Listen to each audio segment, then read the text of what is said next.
Okay guys, dito tayo ngayon sa Save On. Go-grocery tayo. Yan, pamahal na talaga ng pamahal. So, dun sa mga nag-aakalang di tayo na-apektuhan ng mga sunog dyan, ng wildfire sa Kelowna, ayan. We're trying to find kung saan kukuha ng produce. Yan. $3.99 per pound broccoli. Bell peppers $4.49 per pound. Diba? Pa-idea lang kayo kung magkano ang mga gulay-gulay dito.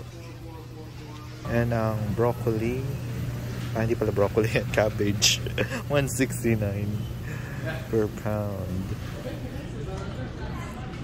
Cherries $6.99.